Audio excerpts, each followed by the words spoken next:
बहुसांस्कृतिकता का प्रयोग असफल रहा है। हर वह देश जहां बहुसांस्कृतिकता को जबरदस्ती लागू किया गया बिखर रहा है। लेकिन मैं जानता हूं कि हम ज्यादातर यूनाइटेड किंगडम के बारे में बात करते हैं, क्योंकि मेरी राय में यूनाइटेड किंगडम एक अग्रिम पंक्ति का देश है और अंग्रेजी भाषी देशों में से शायद वही इससे सबसे ज्यादा प्रभावित हो रहा है।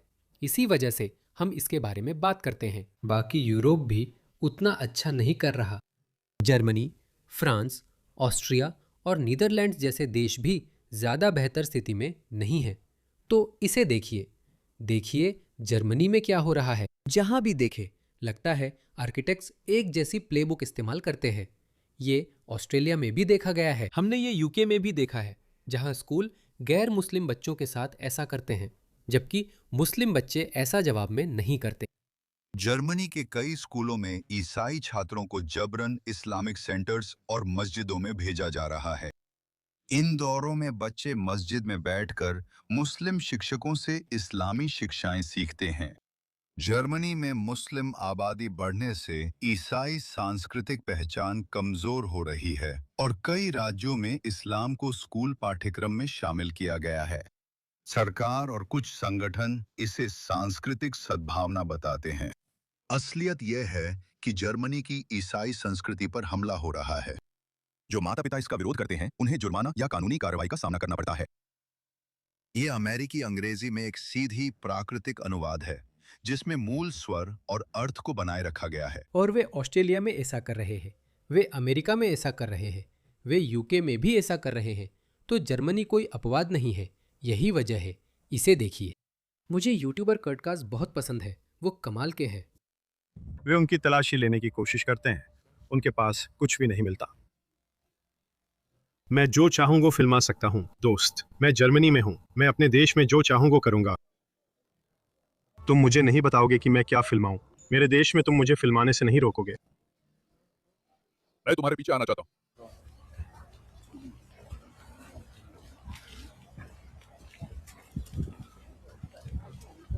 तो खेलते बच्चों और परिवारों के बीच इंजीनियर्स और डॉक्टर ड्रग्स बेच रहे हैं और जर्मन को बता रहे हैं कि वो अपने देश में फिल्म नहीं बना सकता। जहां भी नजर जाती है आप उन्हें दूर देख सकते हैं।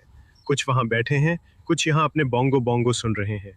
3 लोग एक साइकिल पर। तो शहरी सफारी शुरू होती है। क्या आप खुद को समृद्ध महसूस कर रहे हैं?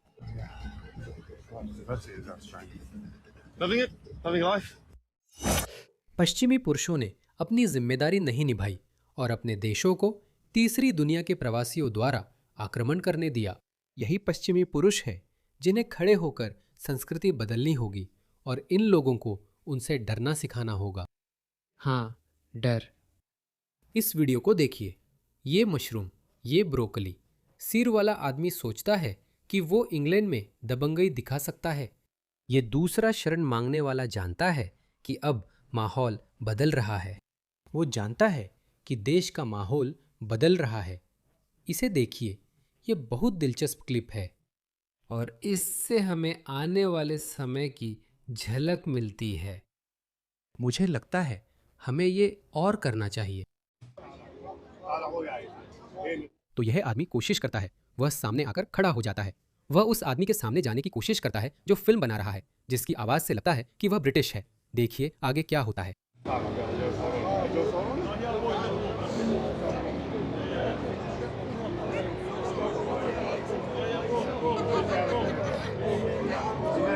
इसे देखो, इसे देखो, इसकी आंखों में गुस्सा देखो। देखो, इस लड़के को देखो, इसे। तू कौन है भाई? तू किस्मत वाला है कि पश्चिम में वामपंथी पागल लोग शासन कर रहे हैं। अगर ये सब 30 साल पहले हो रहा होता तो तुझे पता है उसके साथ क्या होता। लेकिन अब वक्त बदल रहा है। वामपंथी राजनीति समाज में फिर से हिंसा ला रही है, क्योंकि लोगों को अपने अधिकारों के लिए खड़ा होना पड़ रहा है। लोगों को अपने क्षेत्र और समाज की रक्षा के लिए खड़ा होना पड़ेगा और कोई रास्ता नहीं है। मेरे पास मत आओ। दोस्त, मेरे पास मत आओ। मेरे पास? वो कह रहा है। नहीं, उसके सामने मत जाओ भाई। दुनिया से झूठ मत बोलो।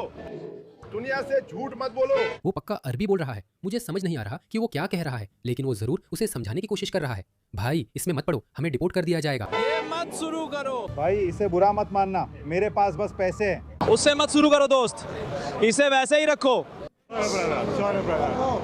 हर किसी को ऐसे ही व्यवहार करना चाहिए।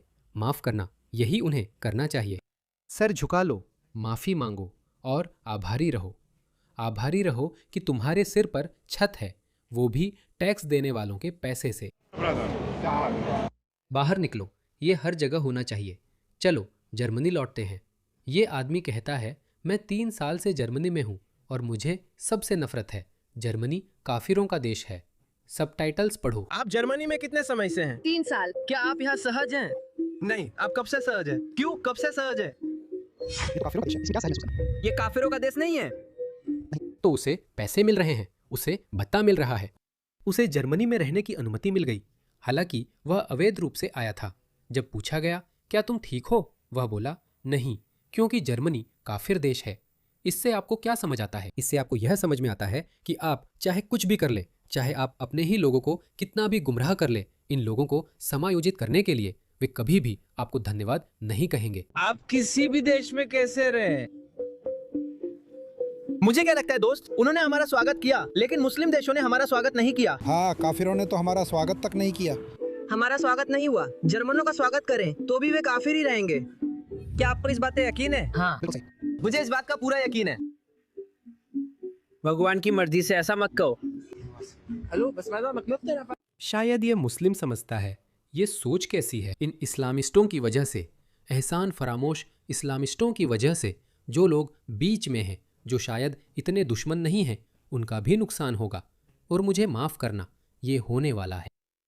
हर वो इंसान जो अपनी पुश्तैनी संस्कृति या धर्म या माता पिता की पहचान को नई अपनाई हुई पहचान से ऊपर रखेगा, उसे भुगतना पड़ेगा। तुम्हें वापस जाना पड़ेगा। मुझे नहीं पता तुम्हें क्या कहूँ, मैं यही कह रहा हूँ। चलो यहीं से शुरू करते हैं। मेरा मतलब है, मुझे नहीं पता तुम्हें क्या कहना चाहिए। मुझे नहीं पता क्या। हेलो, लेकिन तुम काफिर हो, तो ये तुम्हारा काम है। काफिर काफिर काफिर ठीक है। मैं तुमसे एक सवाल पूछता हूँ, कौन बेहतर है, वो मुसलमान या वो काफिर जो तुम्हारा स्वागत करता है? कौन अच्छा है, तुम्हारा स्वागत करने वाला या काफिर तुम्हारा स्वागत करने वाला?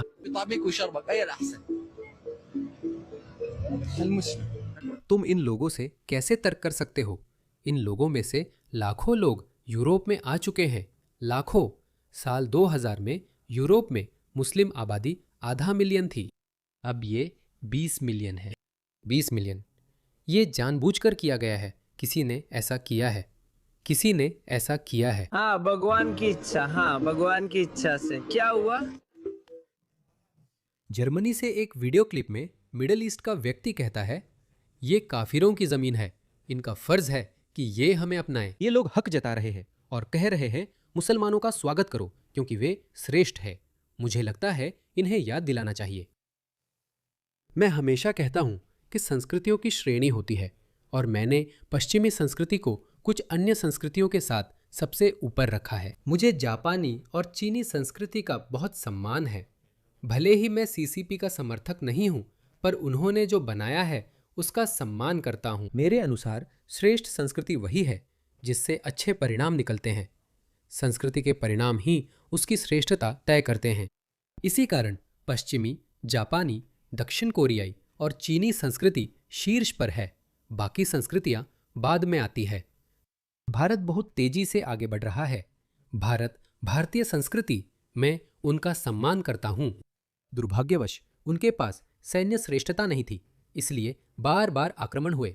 कई भारतीय इससे नाराज होते हैं, लेकिन इसे स्वीकार करना चाहिए। अगर आप जानते हैं कि एक महान सभ्यता कैसे बनानी है, महान मंदिर, महान वास्तुकला, गणित और विशाल योगदान कैसे देना है, लेकिन आप महान सेनाएं बनाने में असफल रहते हैं, तो माफ कीजिए, आपके अंदर कुछ कमी है।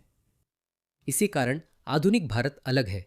भारतीय सेना निरंतर अधिक शक्ति और तकनीकी प्रगति पा रही है। वे अंतरिक्ष में जा रहे हैं। यह अच्छा है। तो भारत शीर्ष संस्कृतियों के ठीक पीछे है और फिर आपके पास ये जाहिल संस्कृतियां हैं। इसे ध्यान से सुनिए। लेकिन किसने आपको बताया कि देश एक काफिर देश है? ये एक काफिर देश है, इनमें ज्यादातर मुसलमान हैं, सिवाय अरबों आदि के। वे काफिर कैसे हो सकते हैं जब वे हमें अपनाते और स्वागत करते हैं? माफ कीजिए, कोई सबटाइटल नहीं है। उसने कहा, ये काफिरों की जमीन है, वे हमें अपनाने और स्वागत करने को बाध्य हैं, क्योंकि मुसलमान श्रेष्ठ हैं। और पश्चिम में कुछ हुआ, इसे देखिए। जर्मन पुलिस अधिकारी ने इस्लाम कबूल किया। आप जानते हैं, इस्लाम धर्म त्यागियों को मारता है। अगर आप इस्लाम छोड़कर किसी और धर्म अपनाते हैं तो कोई सवाल नहीं पूछा जाता, आपको मार दिया जाता है। 13 मुस्लिम देशों में धर्म त्यागियों के लिए मौत की सजा है, लेकिन पश्चिमी देशों में हम ऐसा नहीं करते। ठीक है, ये सही है, हमें ऐसा नहीं करना चाहिए। मुझे नहीं लगता कि हीन संस्कृतियों से छुटकारा पाने के लिए हमें पूरी तरह जानवर बनना होगा, लेकिन हमें निश्चित रूप से दूसरी संस्कृतियों की दोहरी प्रवृत्ति को देखना चाहिए। मैं गवाही देता हूं कि अल्लाह के अलावा कोई इबादत के लायक नहीं है। क्या मूर्ख है। माफ कीजिए, आप समझ गए। उसने शहादा पढ़ी, मैं गवाही देता हूं कि अल्लाह के अलावा कोई खुदा नहीं और मोहम्मद उनके अंतिम पैगंबर हैं। डॉन कीथ ने यह ट्वीट पिछले साल अक्टूबर में किया था। उन्होंने कहा, यह ज्यादा पुरानी नहीं है, बस कुछ दिन पहले की लगती है, जब हजारों मुस्लिम प्रवासी जर्मनी में क्रिसमस उत्सव मेले में परंपरा के खिलाफ विरोध करने पहुंचे तो उन्हें ऐसा करने की अनुमति किसने दी? क्या आप सोच सकते हैं कि आप किसी मुस्लिम देश में जाएं और वहां की ईद या उनकी किसी और खुशी के मौके पर जाकर हंगामा करें? क्या आप ऐसा करने की सोच सकते हैं? आपको जेल जाना पड़ेगा। शायद सही भी हो। वे लोग क्रिसमस के उत्सव के पास इस्लामवादी नारे लगा रहे हैं।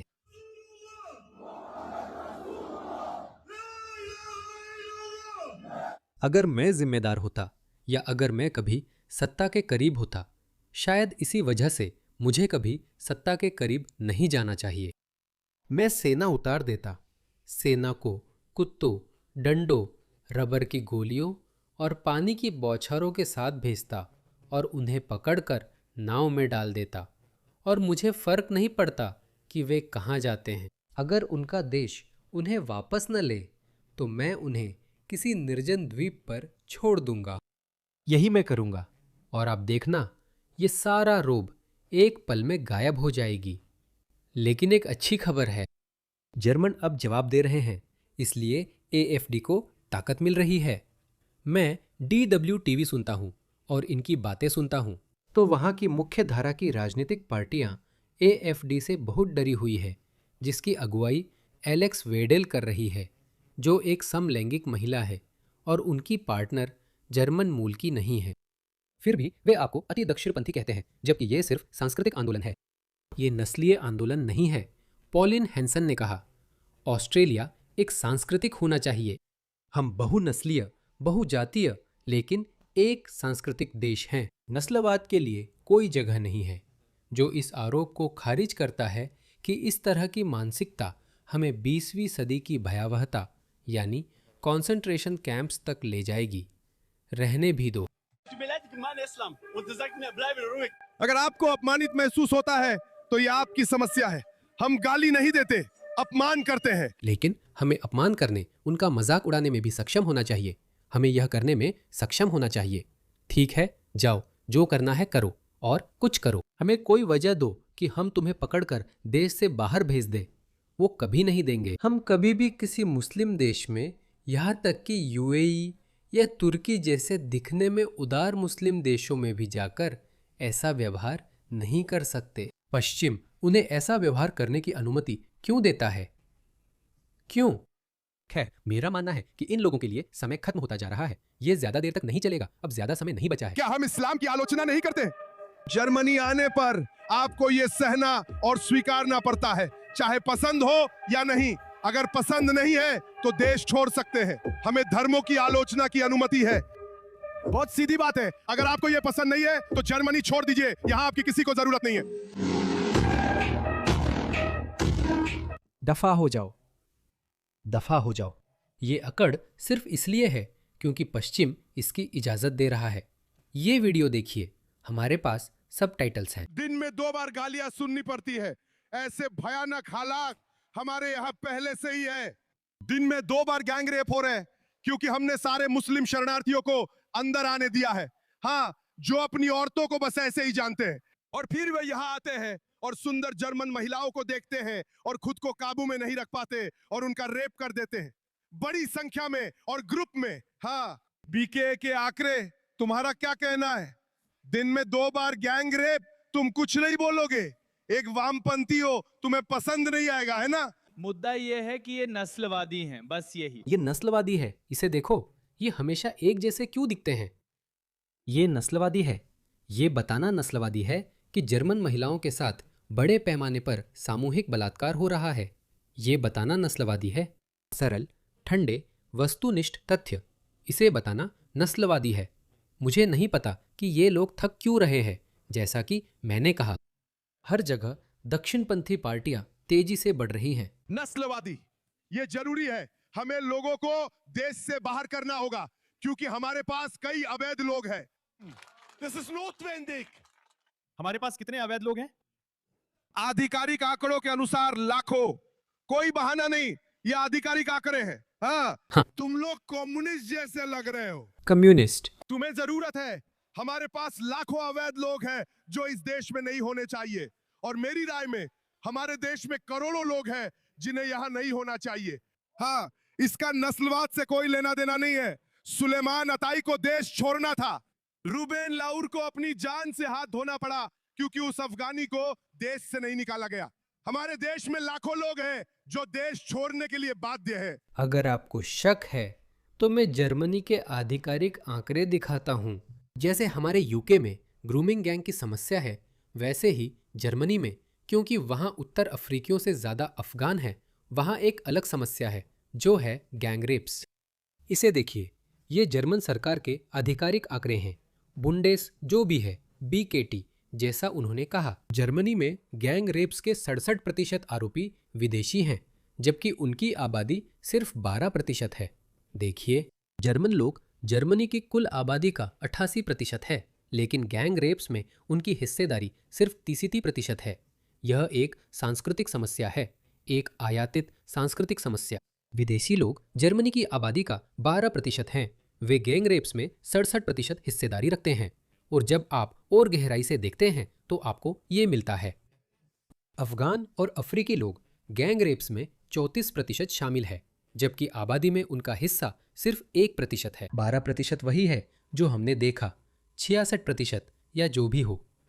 और अगर आप उन विदेशियों में और भी विभाजन करें तो अफगान और अफ्रीकी लोग 34% बनाते हैं।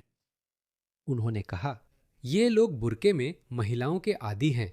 पश्चिमी समाज में आकर पश्चिमी महिलाओं को देखकर खुद पर काबू खो देते हैं। यही करते हैं। इसे देखिए, हमारे पास ऐसे लोगों के लिए एक शब्द है, पेंडू पाकिस्तानी। इसे देखो, इसे पाकिस्तान के अमीर इलाकों लाहौर, कराची या इस्लामाबाद में भी घुसने नहीं दिया जाएगा। लोग इसे अंदर नहीं आने देंगे। और देखो ये क्या कर रहा है, देखो ये घटिया आदमी क्या कर रहा है। यह कोई भेदभाव नहीं है। देखो देखो, ये गंदा विकृत आदमी ग्रीक महिलाओं को, जवान ग्रीक महिलाओं को बिकिनी में शूट कर रहा है, क्योंकि उसके लिए पता है वो क्या सोच रहा है। वो सोच रहा है, वाह ये तो छिनाल हैं। ये खुद ही बुलावा दे रही है। और देखो यहाँ के स्थानीय लोग, उन्हें कोई फर्क ही नहीं पड़ता। कोई भी उसकी तरह बर्ताव नहीं करता, कोई भी उसकी तरह नहीं देखता।